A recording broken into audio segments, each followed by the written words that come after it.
We went out to market with the first release, V1 of our performance reviews. We learned a whole bunch of stuff. We talked to a whole bunch of people. And now we're coming back and we're going to talk about the choices that we're making and the updates that we're making in the assessment questions, but also the reporting, like how that impacts the reporting and why we're doing it that way. And a lot of this is really to capture our own thinking about this, to be able to share it, but also just because we are verbal communicators and this is an easy way for us to document what's going on and share our thought process because we've learned a ton through this. So where we are is inside the setup screen for performance reviews. And what we're talking about today is the questions. So among the many things that we are trying to do to reduce the friction of the performance review process and improve the sort of fidelity of the reporting and make it possible for you to run it more frequently and all the things that we think are important as part of a continuous feedback culture, a high performing culture, is to provide default questions that are going to get you the quality information for the review, for the conversation that people are having as an employee, as manager, as well as to populate reports where you can actually look at the context of where all this performance is happening and do some talent strategy planning, do some other types of evaluation of the whole sort of system. So help improve the quality of the conversations managers and individual contributors are having, help make it easy for HR to do that, and help deliver reports that actually can drive real action and strategy. So we went out with an initial set of questions as a kind of let's give it a shot. And we are now coming back to revisit those because there were maybe some gaps. We were probably asking too many questions in some cases, the wrong question to the wrong audience in some cases, and maybe not enough distinction between them. Is that fair? Well, I think like with our default questions on V1 or V0 were, really just examples to illustrate more, I felt, how the tool works, and less, hey, these are the recommended ones you should go out to your employees with and ask, right? Right. Because I think we knew the people who were going to use version 1 of it were definitely going to change all of these things. And I think something that happened a little bit, and they did, but something that happened that was unexpected throughout that process is we had a couple of people jump into that V1 and want to deploy something very quickly. And so yes. I think they took some of these defaults as recommendations instead of as like illustrations or examples. And so now that we've gone through a couple of those cycles, it's, just time to look back and say, hey, let's change the defaults so that we're more comfortable recommending them now that people are treating them as recommendations. I would say even the people that changed them, at least I can think of at least one case where they added a few of the defaults back in. So where they were kind of migrating an existing process or set of inputs, they realized that, there was an opportunity there and they sort of picked a couple of ours up. So that was some good validation too, but probably not the most thought ever in the world taken into it. I would say the other input is that we started getting a ton more data through our reporting. So what we're looking at is a talent review grid. And so now we also have the opportunity to look at the interplay between the questions that get asked and the reports that get created and make sure that we are setting our customers up to answer the most important questions and to have the best data they can to make some decisions. And until we had a whole bunch of people do that, we didn't maybe even see the potential behind what we were building.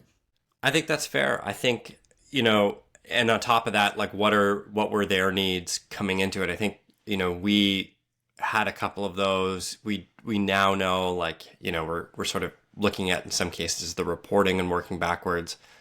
And then there's other things that I think our customers have approached the first couple sets of questions with, which are like, how are we facilitating the right conversations, the right feedback between people? And so sometimes it's not just about what happens in a report, and sometimes it's not just about sort of how it looks and how the features work in an app. But to them, a lot of it is, how do we maintain high frequency of feedback and the right type of feedback that's, whether it's positive or negative or constructive or whatever, they want to make sure that those things are flowing. So I think there's a lot of different angles. In a way, I think maybe the last thing I learned about it is that there's not really just one raw outcome of a performance review. Some companies really care about that feedback sharing happening. Some companies really care about a stack ranking of employees. Some companies really care about this as an input to comp. Some companies really care about this as a talent analysis that they're going to keep up to date. Some companies almost treat it like a proxy in some ways for like culture and how they're doing from an engagement standpoint. A lot of different things kind of all being forced into one moment. Yeah. I think that's why there's so many differing opinions. I agree. The weight placed on this moment in time feels intense. And certainly I would say a lot of what we're doing is trying to reduce that intensity, whether it's in the ease of the configuration, the ease of filling it out, the use of AI. In many, many ways, we're trying to smooth that out. So even though there's a lot going on and this information could be used in a lot of different ways, let's not make it feel heavy. And let's, make sure that people can do it. They're not exhausted just in the execution of it, such that they're not then going on and having the really important conversations or reviewing the data. That was something we certainly got as we were doing our initial market research, was that just getting to the end of running a review cycle almost left people spent. And that's not even maybe the most important part of it. So, okay. So default questions is one good way that we can help customers get sort of a head start on it. One quick note, just before I get into this, you'll see here I have 2 questions sitting in this peer question review that say IC to manager. That's because we are, again, part of our learning, adding a review type where individual contributors can report their managers. That'll be out really, really shortly. In the meantime, just to get us set up for this, initial run at the new questions, I've put them here. So just so you know. All right, so let's go through the sort of main questions that we have in here and why maybe they are the way they are. And then we can talk about, maybe the reporting outputs from it. Anything you want to say before we dig into that? No, I think that's it. Yeah, I think we'll go through the 3-4 types and go through there. Mm-hmm. All right. So the first column here, these are the questions that a manager is going to answer about their employee. Because we're using this data to facilitate a conversation, we're actually using it for a couple conversations. So one, we're using it for the conversation between that employee and that manager. We're also using it as a way to help facilitate a conversation for a management team or for a leadership team. So this first question we've got in here, the job offer reaction, is really meant to kind of document what is the impact of potentially losing this person. So how might you react if they had another job offer? In this, you can see we go into the editor, there's lots of options. We're going to look at all the other types as we go this. This is a simple drop down, and we've got a couple things in here. We're not asking you to have notes because really this is just us trying to document point in time what's the impact to the business if this person were to consider leaving, and it's not included in the written feedback. This is not meant to be something to be talked about, and this is input that we want available for reports, but isn't necessarily part of the review cycle. So this combination of things where we're feeding two sets of conversations means we need to look at the ability to limit access to the answers. Everything else works the same. It's a drop down. I think many people may have seen this question before, but this really is asking the manager to reflect a little bit of what is my risk here. And I think that's something we want to make sure we're taking, we're thinking about when we do these reviews. The reviews are a combination of an employee experience point for the person that you're working with. You certainly want to make it there, but they're also a chance to look at how are we staffed towards our outcomes. Do we have confidence we've got the right people in seat? And some of that conversation has more to do with the business or the system that you're managing than it does necessarily that one person. So I think in some ways, you do have to think about the two types of questions and the two types of conversations that are happening out of this review. That's I always like this question because it sort of allows you to ask almost an all-encompassing question in a very different light than you normally would. And as I think any leader would claim to be tough on talent and all of these things. If you ever say, should we get rid of this person? Most people are going to say no, right? You point at anyone on the team and you say, hey, should we fire this person? Most people are going to say no. Typically what the highest performing leaders are, they're so hard on talent, and they're always recruiting. They always think that there's a significantly better person somewhere out there, right? And so they're sort of eagerly hunting for that person. And I think this is like a good example of, I feel like this question gives managers sort of an out in that dilemma of I think this person's like a mediocre performer, right? Mm-hmm. So we'll give them a 60, right? Or we'll give them like a 3 out of 5 or something like that. Even though I feel like that really hardcore executive would be like, well, if that person is 3 out of 5, you should actually give them a 1 out of 5 or something like that. Yeah. I think this sort of allows you to say, well, we're giving them 3 out of 5 over there, but then over here, it's like, well, if they quit, it's okay. It's totally fine. Right? And that gives you sort of a lens to look at and say, well, maybe should we proactively cause that to happen versus sit around and wait. I think the other opportunity it gives is that nuance that is harder to get in some of the other places around what's the talent pool available for this specialization maybe, right? So there are some scenarios where the employee may have a lot of development areas. There may be, gaps in their ability to meet job requirements. There may be other things that require development, but they have a particular skill that is near impossible to find or is in really, really high demand. Help in place because that skill is of such value to your business and such an important piece of what you're trying to accomplish that an investment in the person you have in seat is significantly, better choice for your business, or the reverse of that. This person's amazing, but this is a skill set that's either highly trainable or easy to get. So if I only have a small amount of resources, be it time or money or otherwise, to spend, this is not where I'd spend it. So it's a bit almost it hopefully can bring in some non-emotional pieces of the equation that are a bit more nuanced, which might have to do with the general talent pool or the types of skills that you need for your particular business. There's more to it than just one question. All right. Yeah. Moving on.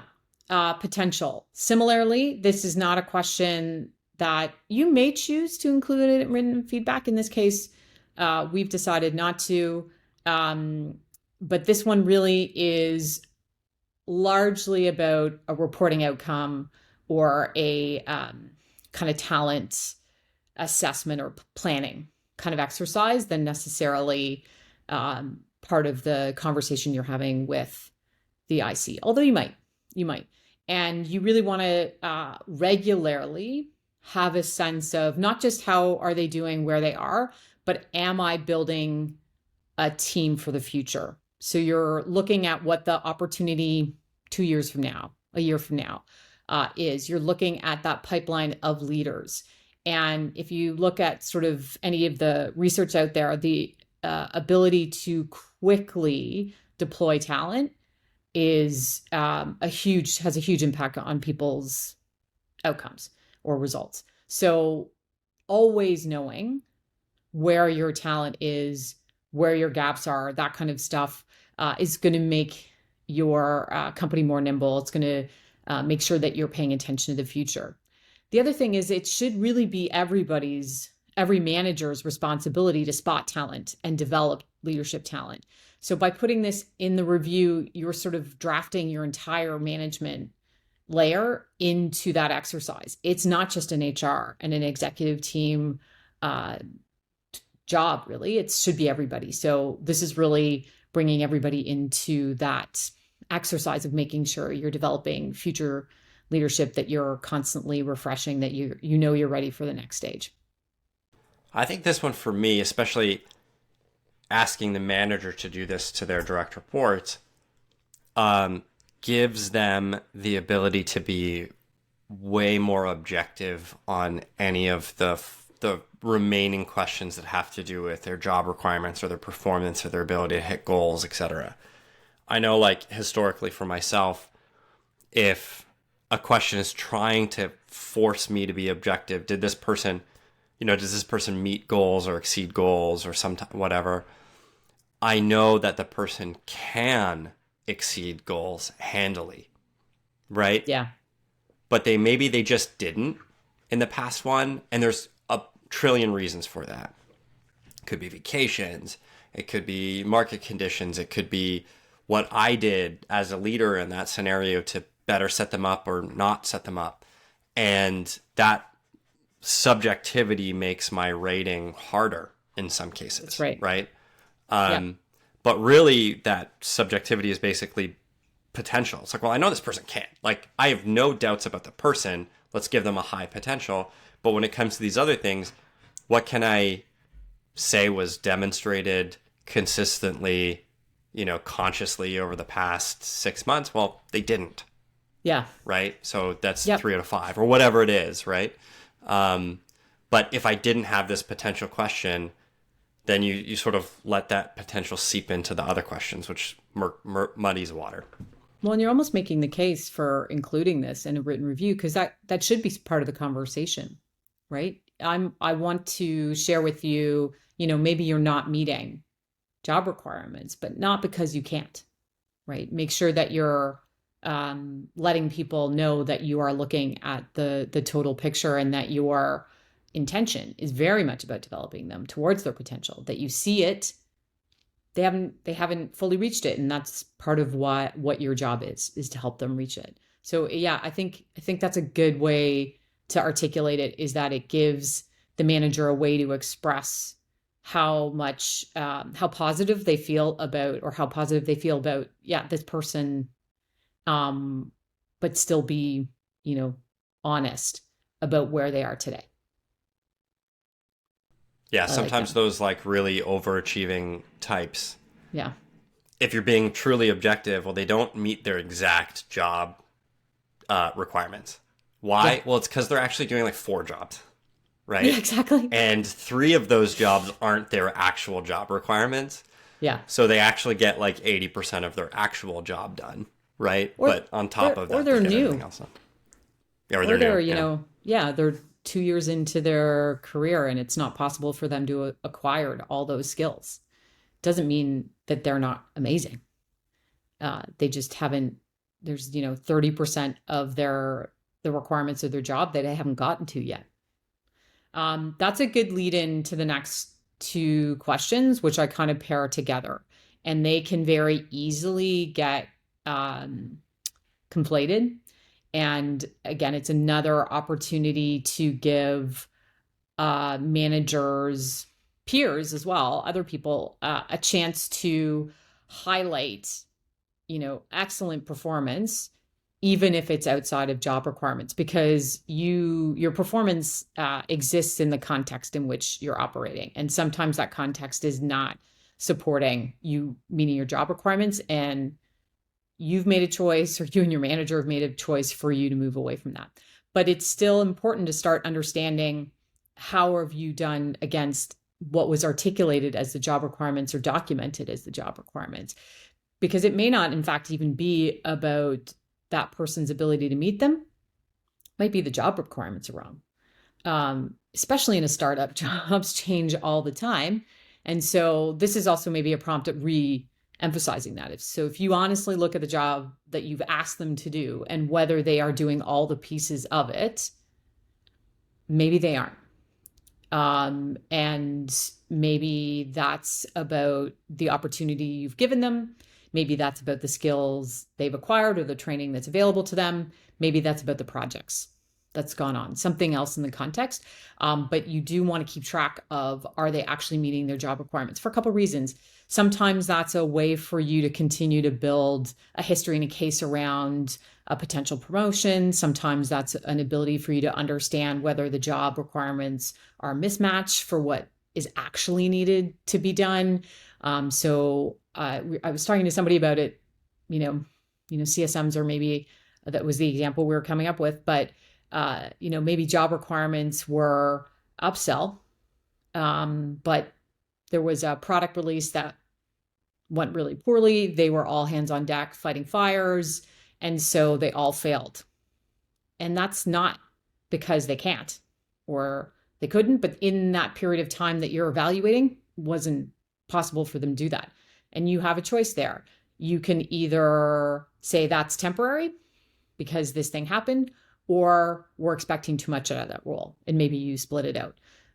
That's a scenario that is near and dear to me. There's tons of those like that. But I think it's just being as honest as you can about whether they're fulfilling the requirements has a lot to do with you understanding whether requirements make sense and whether you've given them not the opportunity, then their capability. So their ability to meet job requirements isn't necessarily all laid on them. Yeah, I think this is an interesting one, especially as startups that grow. A lot of troubles can fall into this one. I think, often people are, stare at this the first time and say like, well, what are my job requirements? Yeah. Right? Like, has anyone, do you even know? But a few things sort of creep in, and some of that is like, well, there's sort of a generally accepted requirement for a particular role at a company, right? Yep. And so I think like the manager sort of knows what this job requirement is. I think the employee sort of knows what it is. And so they can lean into that. I think titles, roles matter in some cases. So if you've like over-rolled some people as a form of compensation, there's 15 heads of XYZ or function or something like that when there probably only should be one. It's going to be hard for everyone to meet their job requirements if you look at just, what are the general job requirements of a head of sales or something like that, if there's so many heads of sales. But I think outside of that, like people generally know, and the manager should generally know. And I think this is just the day-to-day, right? Like this is the are you getting the stuff done that needs to get done for you to sort of be in that seat? And I think this is, for the most part, what a lot of companies are looking for, right? Like, how are we doing on that front? I also like this because we asked the same question in the self-reflection, and the disparity between those answers between manager and employee is the best conversation you could be having, because you need to know whether sort of expectations or otherwise have been missed. And as an employee, you may want to be able to articulate what has prevented you, so that either, the job gets crafted differently, or there's an acknowledgement about special circumstances, or you realize that you've completely misunderstood it. or you have this sort of disparity with your boss, because unspoken, this will fester for sure. So this to me is a good forcing function, mostly if if there's a real difference between the two.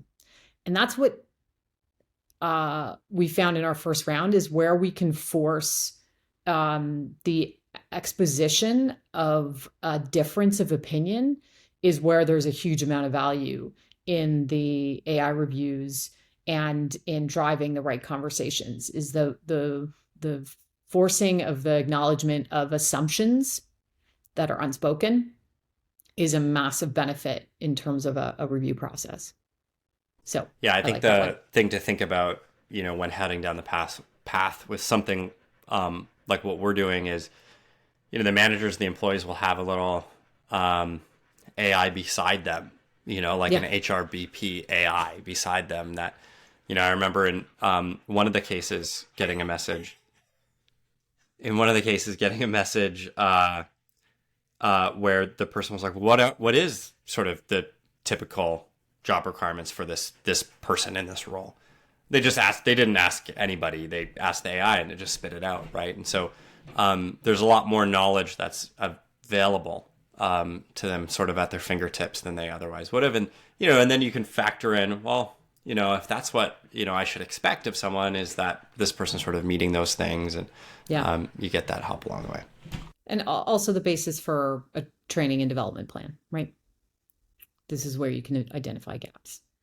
I paired that with performance because this is maybe your opportunity to, for those cases where maybe job requirements weren't met, but in fact, impact or contribution to the business was still massive. Or maybe they are absolutely doing exactly what's asked of them, but it's, a limited impact on contribution on the business, right? They don't always pair one-to-one. And this is an opportunity to make up for those places where the context of the situation didn't allow them to do their job as it was described, but they were still making an impact. Or again, maybe identify when people are making a huge impact, but maybe it's not in the job that they're sitting in. So I like the bifurcation of these two. I think, again, we're giving some avenues for people to express where performance is independent, or impact to the business is independent of necessarily job description. And I think having them be different calls out different types of things that you value, right? You may value some things that they do that aren't directly in their job description, which is super common in a startup for sure. Yeah, there's definitely a difference sometimes between like getting your tasks done and exceeding your goals. Yeah, for sure. Yeah. And we did used to have goals in here. That's a good thing to point out in terms of a change. So I would say in our first round, these two questions of job requirements and performance, one, were almost a little bit too close to each other in terms of the definition. There also was not a lot of help text, maybe is what I would call this, to try and, coach people to be able to make a good decision around it.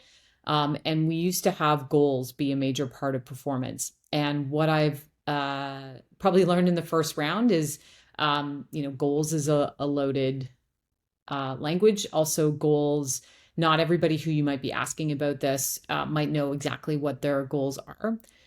We also have goals as a whole section within the performance review where literally the goals you've been tracking are detailed, so not differentiated enough. So that's why we remove goals as sort of a main identifier in here. But in most cases, it would have a correlation to your goals. But language matters. And goals, I think, probably are best measured when you're seeing progress over time and week over week. Whereas looking back, you're going to get a huge recency bias around, evaluating whether somebody met their goals or not, because we're just not that great at remembering the detail over the past 6 months. So let the goals that you're tracking week over week take care of that. Because again, there's lots of reasons why goals may or may not be met. And the performance is sort of a separate opportunity to comment on how somebody's contributing. The last two. So Um, this engagement one, I made a case for actually removing it from the manager line, because I thought really self-reported engagement is probably the only thing that really matters.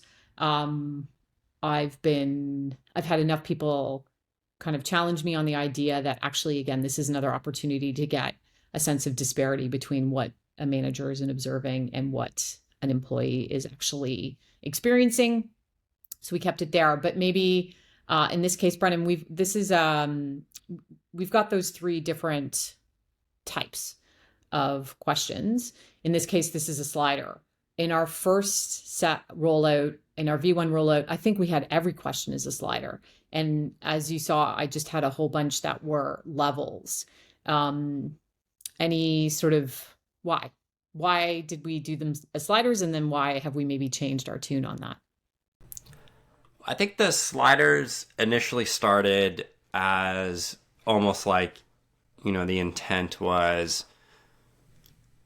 how much does this person deviate from the mean, right? Mm-hmm. So if you think about your team, or your company, what's engagement at your company? Is this person sort of more engaged or less engaged than that? I think that was a little bit more of the intent, right? Knowing that most people are sort of going to sit at the average, right? Is this person sort of averaging higher or lower? And because of that, this question type starts right in the middle. You can drag it in either direction. Usually right is more positive and left is more negative. And what we found was sort of maybe managers and employees didn't necessarily treat it that way. No one ever wants to drag things more negative. I think that's a harder mental barrier to get over. And so they really scored people on sort of 50% to 100%, right? And so bad would be 51%, on really good would be 100%. And so that sort of skewed everything up a little bit more positive. There's still definitely benefits, I think, to this type of question type. It's sort of fun. It's easy. It's a little bit off the cuff. But in some ways, I think it also can stress people out. So what we liked about the levels as we were sort of working on them and rolling them out is you sort of get what feels like the specificity of the drop down, and that you're choosing a 1 out of 5, 2 out of 5, 3 out of 5, whatever. But you also get a little bit of granularity within to say, yeah, this person's a 3 out of 5, but they're almost a 2, right? And this person's a 3 out of 5, but they're almost a 4.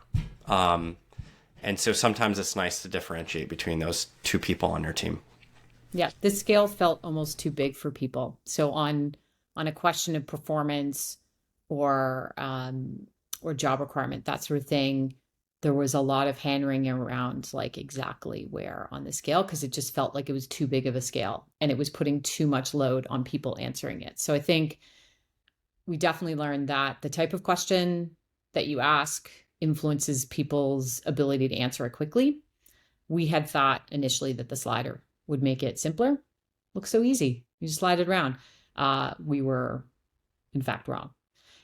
So the levels has been adopted more readily by folks.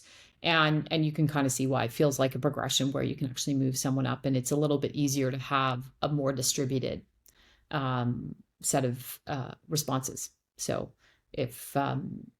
so that's why we ended up changing that. I've kept it on the engagement largely because that's not something that's stepping up through a series of kind of improvements or otherwise. To me, that's a lighter way to ask, and again, as Brendan said, a little fun. But as we've shown you, you can edit all of them. It's up to you.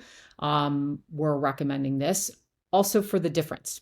It just feels different than the other questions, and it is different than the other questions. So that's why I've left it that way. And the last one is display of values. Same thing. Put it in this because there's no, you can't, like, there's not a 1 to 5. Values has a more subjective feel to it. Although we do have customers with lots of detailed text, so they're using levels to be able to have way more help text. Yeah, I like the sliders when it feels a little bit more subjective, and levels when it feels a little bit more objective. Yeah. For sure. The other thing we changed is you can display the numbers. It's a 100-point rating scale. We removed that on all the defaults because it caused, again, once you translate into numbers, people are then kind of spinning on whether it's a 92 or 93, or whether it's a 54 or 58, when it doesn't necessarily matter that much in terms of distinction. It was causing a lot of consternation for lots of people. So easier just to move it away. You're still going to get the essence of what you're trying to do. You don't need that granularity down at that level. All right. So those are the questions, and that's actually the biggest set of the questions. We've repeated the same questions for the employee in those 4 areas, just removing those first 2 questions that were more, again, not necessarily for the written. And here is the opportunity for self-reflection from the employees. Against those things are important. They're the same questions so they can be compared with their managers. And there's a real opportunity, especially in the manager assessment, for that to be incorporated. We saw lots of great examples where the written review, the AI had drawn specific attention to where things were different, where maybe an employee is a little less confident than their manager is in their abilities, where there's an opportunity to kind of align around where things are. So that having the exact same questions, obviously phrased differently, gives a huge opportunity to produce a kind of a guide, that written review that'll help. It also, for the reporting, gives you lots of options to compare. One thing I like to look at, and we can certainly go there, is, performance against engagement, looking first at the manager, but then looking at self-reported engagement, because that's the one that's going to tell you that maybe they're awesome, but they have checked out. And that's a real risk factor. So I like that ability to be able to use those details. Anything else specific to the employee questions, Brennan? I think once you go into detail of the questions, it feels repetitive. Anything new in there? No, I think the main thing is, forcing that reflection from the employee, and, how do you want to bring that up, right, with your manager? What discussions maybe should come from that? You called it out. The data you get out of this lets you do all the comparing, contrasting, between these people, both what's the manager saying, what are they saying, what's the average, how do the averages move between these questions. Same goes for peer and all the other stuff. The other piece is like the AI gets that, like, as you mentioned. And so when you do go into the written, sort of sometimes can be cognizant of the fact that the person might be a little bit more self-conscious, or have a lower, self-confidence maybe in certain areas than what the manager would otherwise say, and try to adjust. So I think it's helpful data points to sort of calibrate the AI to help make the feedback higher quality. Yep. And I think that's probably where we saw the peer questions provide the most value as well. So there are only the 2 questions. There were a couple things for the peer in the defaults we were looking at. Many people want to do peer evaluations or real 360s, but it can be super painful. So we've made some improvements just in around the selection. We do the auto selection for you based on a whole bunch of criteria, being, who's in their team, their department, and then who are they meeting with. So we take care of that sort of pain, as opposed to a multi-step process of requests and approvals and all that kind of stuff. So that's the first thing, is like, let's make it really easy for people to be able to run peer assessments and 360s. Let's make it light on the peer so that they're not overwhelmed by it, because this, again, reviews can and come with a perception of them being really time consuming. So we want to remove that amount of time while still getting a really high quality output and fidelity. And by having a couple peer questions and being able to calibrate across, so employee performance across all 3 angles, and having that influence of, definitely saw a number of examples and places where this was a really useful piece of data within a calibration conversation, where a manager was maybe not even seeing everything, and they had such a different opinion of the performance than the peers did. So to me, this is a really great way to make sure that you are challenging potentially what might be a narrow or biased view of someone by having enough inputs to balance that out.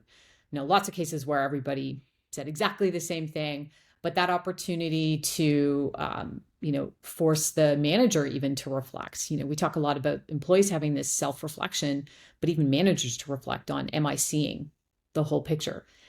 The other thing for me is as you move up an organization, you have way less observable time with exactly what's going on with each of your managers. You're probably not in the same room with them or observing their day-to-day tasks nearly as much as when you were a manager at the front line. So depending on how many degrees of abstraction you have, you may have less and less time where you've observed. So that that peer information might be some of the best information that you get. So I think for lots of people, this is a good source for them to be able to get details. So any comments that people are putting or otherwise, it just really rounds it out and helps support a really thorough conversation with that employee, and a balanced one, and hopefully addresses some of the bias that might come in. Yeah, I completely agree. I think the peer feedback in some cases can be the most helpful. Yeah. As you mentioned, as you sort of move up in an organization, you're getting less visibility into people, and your time spent with them can be pretty short. So if you're getting feedback from others in the org that this person needs to improve on X, Y, Z, you're talking to that person, they seem to be doing fine on X, Y, Z. Sometimes that peer feedback is the difference maker in actually helping, getting them the help and coaching that they need. To be honest, that's the best data, I think, that you can feed to the AI, not because the AI is going to do something magical with it, but more because it will do everything you would do if you had unlimited time. That's right. Right? So if you sort of imagine you have 7 direct reports, and for each of those 7 direct reports, you're going to get 3 peers to provide feedback, right? So now you have 21 things to read before you can even go and do your review as a manager. Most managers I've talked to and met about this sort of don't do that background work. They maybe sometimes like scan through it, but they're never going to study it in the same way. And the AI, on the other hand, it's got unlimited willpower to go through and read and analyze and do all those things. And what's so neat about it is it was really eye-opening for me as, we were doing our own.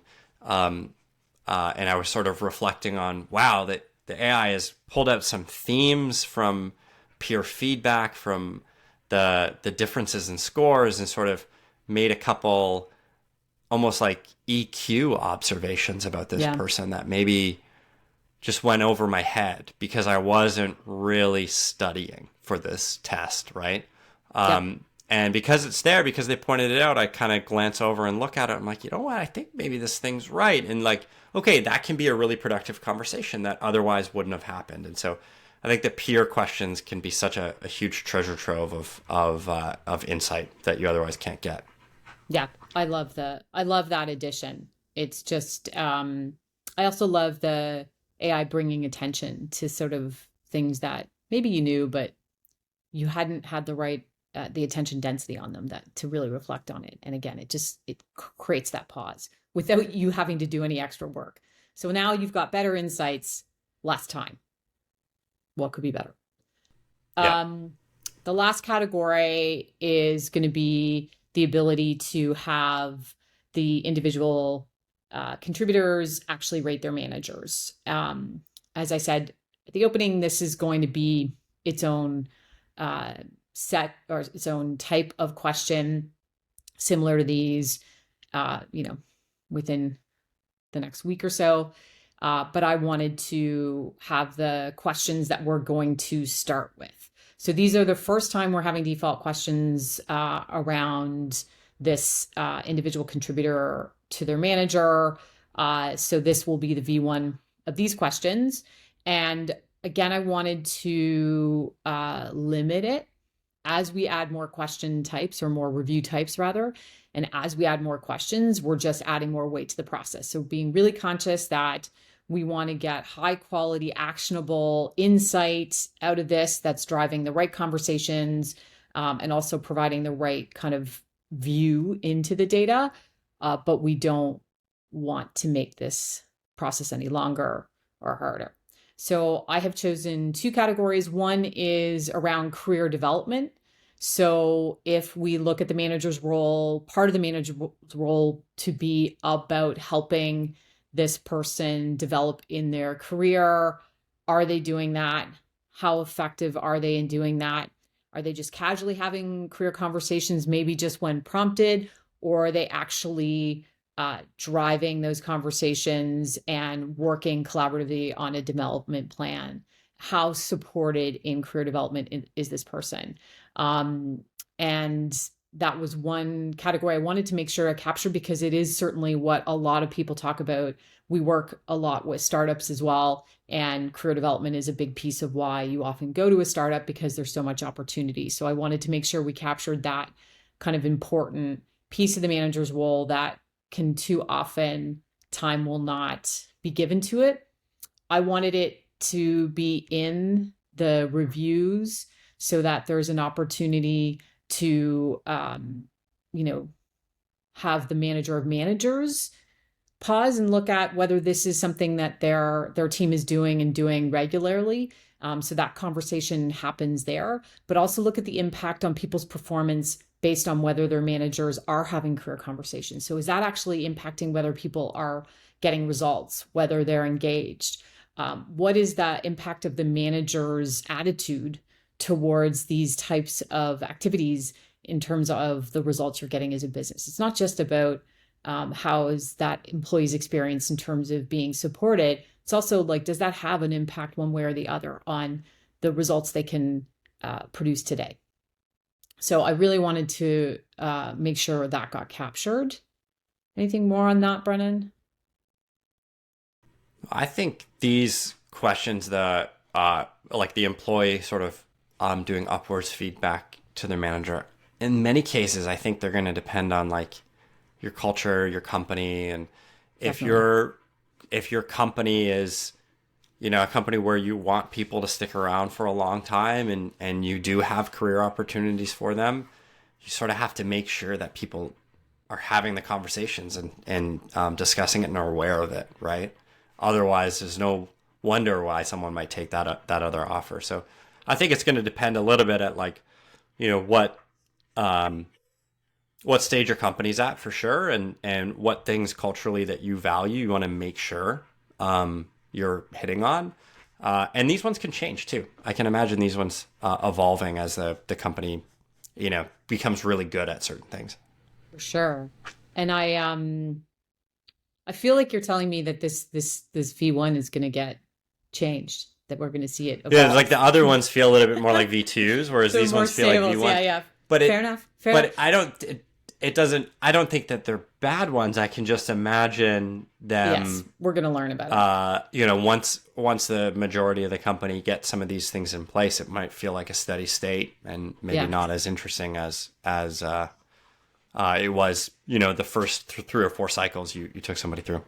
Yeah. The other thing for me was it was a little bit harder to picture. So I wanted to also anticipate the idea that you wanted to look at um, what are distinctly manager conversations or manager skills, and can we capture them in some way? So this was one of them, is that, are they actually managing their people, or having career conversations, not just to make sure that employee experience is strong and that they're doing distinct work, because you move out of a direct contributor to a manager, there are different things you never did before included, but also, are they thinking about their team? Because if you're not having career conversations, you don't know what's going on in your team, who might be ready for a change. You're not actively managing the team that you are responsible for to make sure that you have the team you need in place. I think career conversations are also a little bit of talent planning, right? So that was maybe it's a stretch to get that from there, but that was a little bit of what I wanted to do, because more than anything, with this, and it's particularly with the reporting that we have done, I want to make sure we're helping the managers do the manager things. It's always been our mission, is to help people be better managers. So some of this is actually pushing down some of the tools to them and some of the accountabilities to them around taking control of their own fate as it comes to their team. Are they doing the kinds of things that help them have to do the things that will make them the most successful? And as a manager, how your team performs is what makes you successful. So actively managing your talent and the strategy around that team is really important. Maybe a little bit too much burden to put on one question, but that's sort of what my thought process was. And then the other question was how you're being supported in your current role. So are you getting valuable feedback? So not just are you getting feedback, maybe you're getting a ton of feedback, but it's micromanagey type feedback is not that helpful. Are you getting valuable feedback from your manager? Are you getting support where you need it? Are you getting the autonomy to learn and grow? Are you, are you actually getting new challenges and things that are actually helping you in your current role? So it was that distinction between, are you getting the help you need to do the job you have and contribute to the company, versus are you getting the support you need to think about your career and move through? And so that's the set of questions that we're gonna start with. I think that's it for questions. It's a lot of questions, but it goes by quick. It does go by quick. I do want to spend just a couple of seconds talking about the reporting, because there is a strong relationship between the two. And as I said, when we came back to do V2 of these questions, one of the things we were wanting to make sure we did is provide the right inputs into the reporting. One gap we had in V1 was we had never asked the question about potential, which for anybody who has done a 9-box is a gap, because that is in fact what you would typically find in a 9-box. So we are looking at those questions also from the perspective of, can it help you then look at manage sort of the whole context or the whole environment that their system rather that you're managing or that you're working in. In this set of reporting, there's lots written about the 9-box. There's lots of information out there.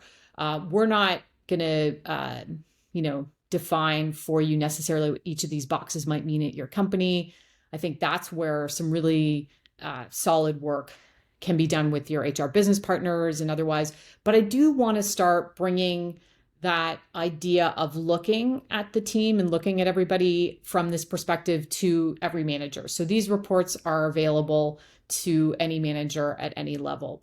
Likely you're going to have your true sort of talent assessment or talent review type or calibration conversations at a leadership level, but it's very possible for any manager to kind of look at it. And that's part of, I didn't learn this skill until a little bit later in my career, but it's been one of the most valuable ones I've ever sort of practices I've ever participated in, that sort of calibration. And so I think more people doing it, especially at startups where HR is a small department, probably for quite a while, the accountability or the ability for managers to take part in that, I think is amazing. I think it also gets everybody thinking about making sure you're ready for the next 6 months, So the first one was the classic 9-box. You've got your potential against job requirements. That's going to help you understand, here we've got a pretty good distribution. We've got a bunch of core players, maybe some folks we need to look at whether there's some sort of intervention we need to do. And, maybe Tishy here is our next rising star or the next person that might be in leadership.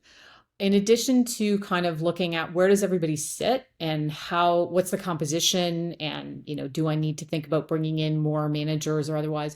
I also wanted to make sure you had an opportunity to kind of look at risk. So, because we have given you access to any of the questions that you've asked, whether they're the questions that we gave you in the default or they're your custom questions that you put in, you have this opportunity to look at them in a bunch of different ways. So, the other opportunities you have, for example, might be looking at employee performance from the manager's perspective against self-reported engagement, so that you may be looking at, here are my high performers that are really under engaged. Is that a risk? Is there a problem there for me? So starting to give you access to a quick and easy way to start looking at different dimensions of your team, from a potential, from a succession planning, from a risk factor, from other ways like this. And that into this process, I think, is as valuable as thinking about how they will facilitate the conversation that you're trying to drive.